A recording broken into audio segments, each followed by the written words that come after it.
ঢাকেশ্বরের বন্ধু আলম, আলমগীর বন্ধু, আলমগীর বন্ধু উজ্জ্বল,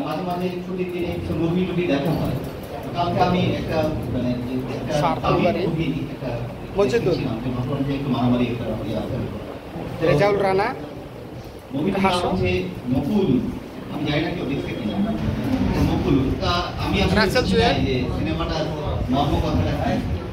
তো দেখতে দেখতে শুরুটা এরকম যে বন্ধুত্ব হাবিবুর রহমান এবং শেষে গিয়ে দুচোট খাচ্ছিলাম বারবার যে এখানে কি একসময় বলা হয় যে বন্ধুত্ব নাকি পরিবার, যে কোনো একটাকে বেছে নিতে বলা হয়।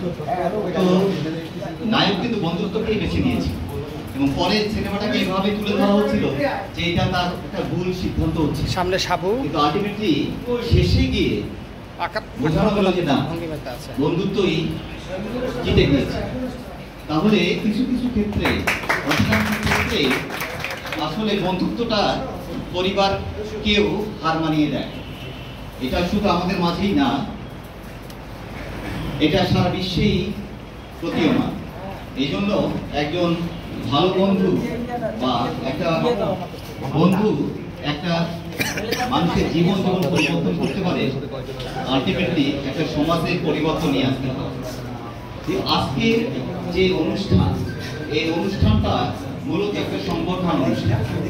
এই সংবর্ধনা অনুষ্ঠানটি আমরা এর আগেও করেছি অনেকবার, কিন্তু আজকের অনুষ্ঠানটা একটু ব্যতিক্রম ধর্মী। কারণ আমাদের সামনে যে দুইজন বসে আছে, আমি মনে করি যে একটি দেশে মৌলিক চাহিদা যেগুলো আছে, মৌলিক চাহিদার বাহিরে যে দুইটা সেক্টর সমাজকে পরিবর্তন করতে পারে, সেই সেক্টর দুইটা, একটা হচ্ছে রাজনীতি আর একটা ক্রীড়া ক্ষেত্র। এবং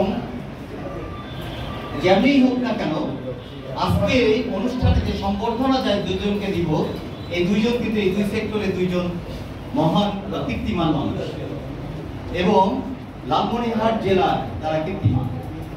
একজন হচ্ছে যিনি সারা বাংলাদেশে বিরল কৃতিত্বের অধিকার করছেন, একমাত্র আবু বকর সিদ্দিক শ্যামল বা শ্যামল সিদ্দিক, সারা বাংলাদেশে একমাত্র সবচেয়ে জুনিয়র জেলা পরিষদ চেয়ারম্যান।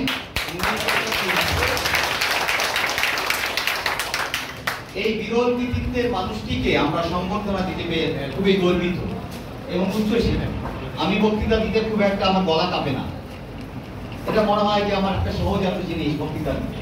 তো আজকে আসলে এই কৃতিমানদের সামনে আমার গলা কিছু কাঁপতেছে, হয়তো অডিয়েন্স বুঝতেছে যে ছেলেটা মনে হয় একটু নার্ভাস, কিন্তু এরা আমার সেই আমার নেকাকালে দোস্তদের সামনে কথা বলতে গিয়া আমার হাত কাঁপে, এরকম ঘটনা কিছু হওয়ার কথা না।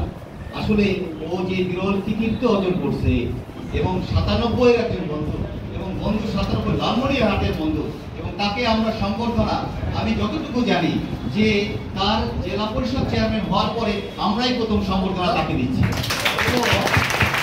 সকলকে কৃতজ্ঞতা বলে ধন্যবাদ জানাচ্ছি যে সে সেই সুযোগটা বন্ধু ৯৭ লালমনিরহাটকে দিয়েছে। এবং আজকের এই অনুষ্ঠানের পিছনে যারা দিন রাত পরিশ্রম করে আজকে এই সফলতার জায়গায় নিয়ে আসে, তাদের সবার প্রতি কৃতজ্ঞতা, এবং যারা এসেছে তাদের প্রতি কৃতজ্ঞতা। আরেকজন পাশে বসে আছে যিনি লালমনিরহাট ফার্স্ট লেডি, তাই তো? ফার্স্ট লেডি, তাকে ফার্স্ট লেডি হিসেবে আমরা দেখে আসছি। এবং আমাদের অনেক একজন প্রিয় বন্ধু জাকিয়া সুলতানা রিমুর যে